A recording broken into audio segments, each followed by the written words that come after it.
5 दिवसामधील जास्तीत जास्त वेळा तुम्ही प्रॉफिट काढण्याचा प्रयत्न करा. जर तुम्ही 10 दिवसामध्ये म्हणजे 2 आठवड्यामध्ये जर फक्त 3 वेळा प्रॉफिट काढू शकला, तरी पण तुम्ही प्रॉफिटेबल होऊ शकताय 1:3 रेशोमध्ये. तर नमस्कार मित्रांनो, नवीन ब्लॉगमध्ये स्वागत आहे तुमचं. मला एक नाही तुमच्या संग जरा स्पेशली बोलायचं होतं.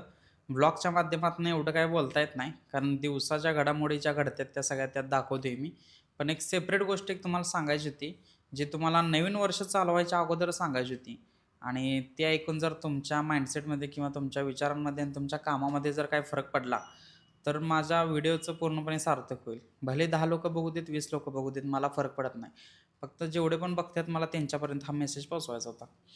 तर विषय असा आहे की मी जवळ-जवळ लॉकडाऊनच्या आधीची गोष्ट होती अशी की मी एम-पी-एस-सीचा अभ्यास करत होतो आणि एम-पी-एस-सीचा अभ्यास मी लॉकडाऊन नंतर 1 वर्षभर अभ्यास केला, परत सोडून दिला. 2022-23ची गोष्ट असेल ही. आणि त्यावेळेस मी एक गोष्ट ठरवली होती, की एम-पी-एस-सीचा अभ्यास मी सोडतोय आणि मी ट्रेडिंग करायला सुरुवात करतोय. तर हे रिझन माझ्यासाठी मोठं पाहिजे. कारण मी एम-पी-एस-सीसाठी पण बऱ्यापैकी लई सॅक्रिफाईस लई केलं. वेळ पण गेलेला आणि जी घरची कामं चालू होती ती पण मी बंद केलेली. त्यामुळे बऱ्यापैकी मला वाटते सॅक्रिफाईस केल्यानंतर असं एक मला रिझन पाहिजे होतं, की मी ट्रेडिंगमध्ये येतोय, तर एम-पी-एस-सी सोडून येतोय आणि त्यासाठी मोठं एम-पी-एस-सीत अधिकारी होणार होतो. एम-पी-एस-सीतून अधिकारी होणार होतो. पण इथं असं रिझन पाहिजे, की किमान मी अधिकारी लेव्हलपेक्षा जास्त कमवेन. हे तर कमीत कमी पाहिजे. तर मी करेन. एम-पी-एस-सीपेक्षा मोठं रिझन पाहिजे एम-पी-एस-सी सोडायसाठी. पण नंतर डिसिजन घेतलोच मी. सोडली एम-पी-एस-सीचा अभ्यास आणि ट्रेडिंगला सुरुवात केली. आणि मला वाटतं एक 2000 पासून सुरुवात. मी अजून पूर्ण स्टोरी नाही सांगणार तुम्हाला. वेळ आल्यानंतर पूर्ण स्टोरी सांगेन. आत्ता सांगून काही फायदा नाही. तर एम-पी-एससीचा अभ्यास बंद केलो आणि तिथून मी ट्रेडिंगचं चालू केलं होतं. मग सगळ्यात पहिल्या मी इन्व्हेस्टमेंटपासून सुरुवात केली होती, कारण मला ट्रेडिंग रिस्की वाटायचं. ठीक आहे. मग तसंच पुढं करत राहिलो. परत ट्रेडिंग पण चालू केलं, ऑप्शन ट्रेडिंग. लॉस केला, भरपूर मोठा लॉस केला. त्यानंतर शिकलो, कॉन्फिडन्स आला, परत लॉस केला. परत रिस्क मॅनेजमेंट, पोझिशन सायझिंग ह्या गोष्टी शिकलो, परत लॉस केला. मग 1 वर्ष, 1.5 वर्ष लॉसमध्ये गेल्यानंतर कळलं की ह्यात काही सक्सेसफुल होणार नाही. पण एक शेवटचा चान्स घेऊ म्हटलं. त्यानंतर प्राईज ॲक्शन एकत्र केलं, रिस्क मॅनेजमेंट एकत्र केलं, पोझिशन सायझिंग पण एकत्र केलं. म्हणजे बऱ्याच गोष्टी एकत्र केल्या आणि एक स्ट्रॅटेजी बनवली. त्या स्ट्रॅटेजीनं प्रॉफिट पण व्हायचा, लॉस पण व्हायचा. म्हणजे एक लेव्हल आली की प्रॉफिट पण होईना, लॉस पण होईना. त्यानंतर एकच स्ट्रॅटेजी ठेवली, 2च एंट्र्या ठेवल्या. Risk management, position sizing, fixed loss, fixed profit.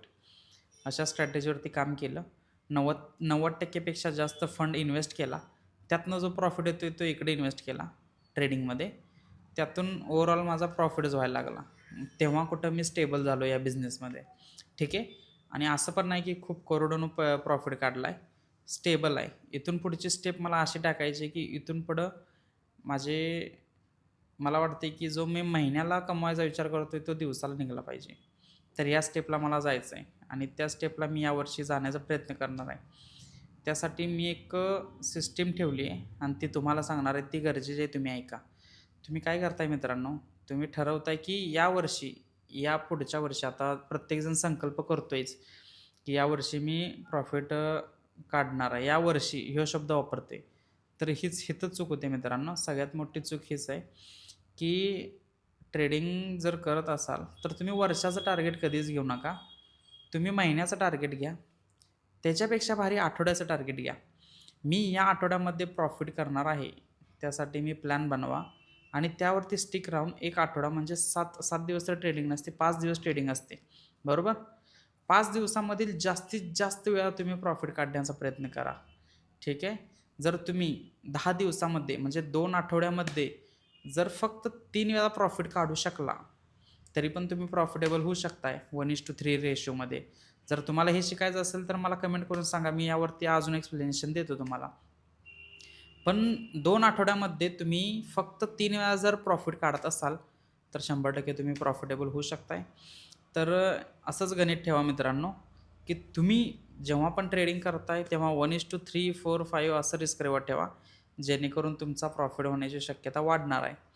आणि सगळ्यात महत्त्वाची गोष्ट हीच आहे मित्रांनो, तुम्ही वर्षाचं टार्गेट कुठलंही बनवू नका. एका महिन्याचं बनवा, कारण एका वर्षामध्ये 12 महिने असतात. 12 महिन्यामध्ये 52 आठवडे असतात, बरोबर? म्हणजे तुम्ही प्रत्येक आठवड्याला जिंकण्याचा आणि हारण्याचा विचार करताय, तर याचा फायदा जास्त होतोय. असं नाही की तुम्ही वर्षाचा विचार करताय. त्यामुळे असंच वाटत जातं की पहिले 4 महिने असं वाटतं की भरपूर वेळ आहे, भरपूर वेळ आहे, भरपूर वेळ आहे. पण तसं होत नाही मित्रांनो. वेळ हा कधी निघून जातो कळत नाही. त्यामुळे महिन्याचं टार्गेट ठेवा. महिन्यामध्ये पण तुम्हाला 4 टार्गेट भेटतील.